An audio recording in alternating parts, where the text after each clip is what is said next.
আসসালামু আলাইকুম। আশা করি আপনারা সবাই ভালো আছেন। আমিও আলহামদুলিল্লাহ ভালো আছি। ঢেঁড়স খেতিতে আমি সার প্রয়োগ করব, তার জন্য মাটিগুলো খুঁড়ে নিতেছি। এর আগে একবার সার প্রয়োগ করেছি। দেখুন ভেড়া খেতিগুলো আমার কেমন হয়েছে।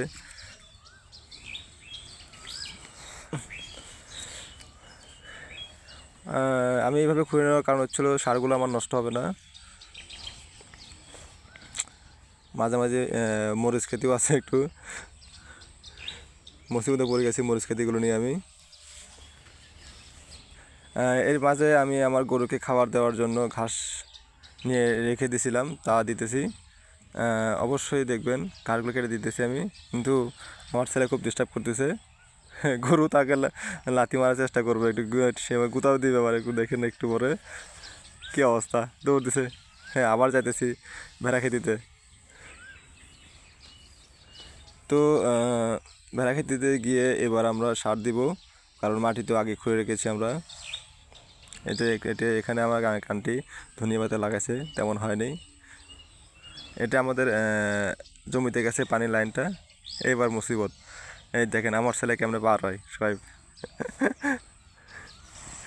আমার পিছু ছাড়া না, আমি যেখানে যাই না কেন আমাকে উল্টা কাজ শেখাতে আসে। দেখেন আমি যা যা করবো তাই তাই করতে চাই, এত নিষেধ করার পরও করে।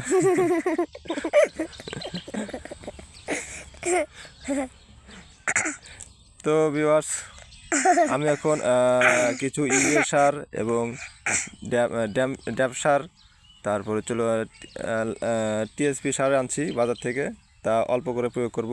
আমি ছিটাই দিব না, আমি গর্ত করে রাখছি এই জন্য যেন আমার সারগুলো নষ্ট না হয়, গাছের গোড়ায় ভালোভাবে পৌঁছে যায়।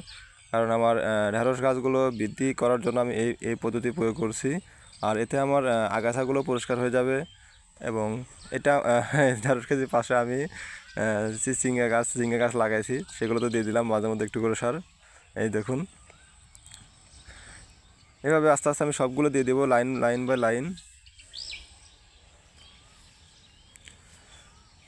সো ভিউয়ার্স, আমার এই ভিডিওটি ভালো লাগলে অবশ্যই একটা লাইক, কমেন্ট, শেয়ার এবং সাবস্ক্রাইব করতে ভুলবেন না।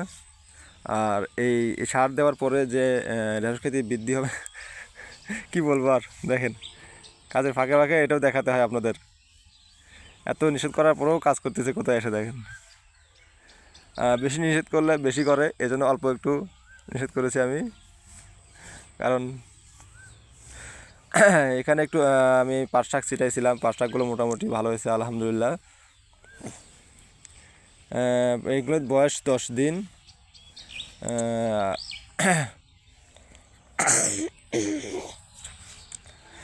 মরিচ খেতিগুলো উঠাবো আমরা, কারণ ঢেঁড়স গাছে মরিচ খেতি রাখা যাবে না, মরিচ খেতি নষ্ট হয়ে যাবে।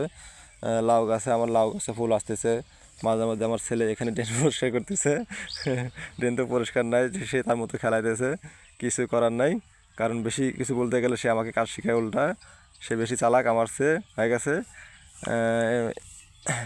সো ভিউয়ার্স, আমার এখন প্রায় শেষে, মাঝামাঝি প্রায় শেষের দিকে হয়ে গেছে সার দেওয়াগুলো।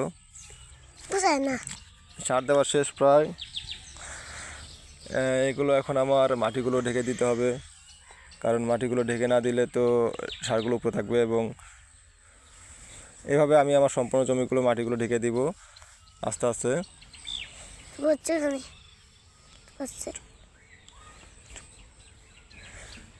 সো ভিউয়ার্স, ভালো লাগে খেতিগুলো করতে আমার।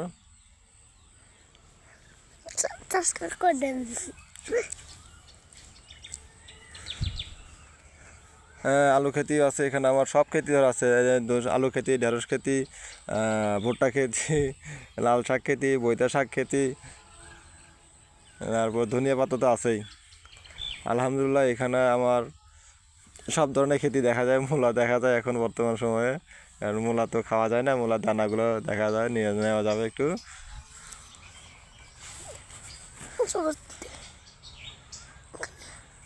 তো যেখানে যায় না কেন আমার ছেলে আমার পাশে থাকে সব সময়, কারণ সবাই কাজ শিখতে অনেক আগ্রহী। ঢেঁড়স খেতি আলহামদুলিল্লাহ অনেক ভালো হয়েছে, আশা করি ভালো হবে আরও।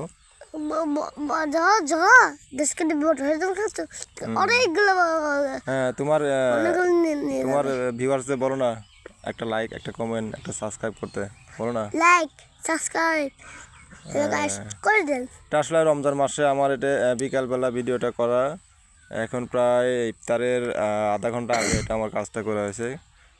অফিস টাইম থাকে, অফিস টাইমের শেষে আমি কাজটা করি। 4টায় আমি অফিস থেকে আসছি, আসার পরে কাজটা শুরু করছি। ধন্যবাদ দেখেন আলহামদুলিল্লাহ অনেক ভালো হয়েছে, কারণ ইফতারের আগে এগুলো আমি নিয়ে যাব বাসায়, ইফতারের সময় কাজে লাগবে। এগুলো তো আসলে মূলত অত যত্ন করা হয়নি, তারপরেও আলহামদুলিল্লাহ ভালো। বিশেষ করে এখানে গোবর সারটা বেশি ছিল। তো আমরা এখন কাজ প্রায় শেষ, মাটি ঢেকে দেওয়া প্রায় শেষ। আমরা এখন সব কিছু নিয়ে বাসায় চলে যাব,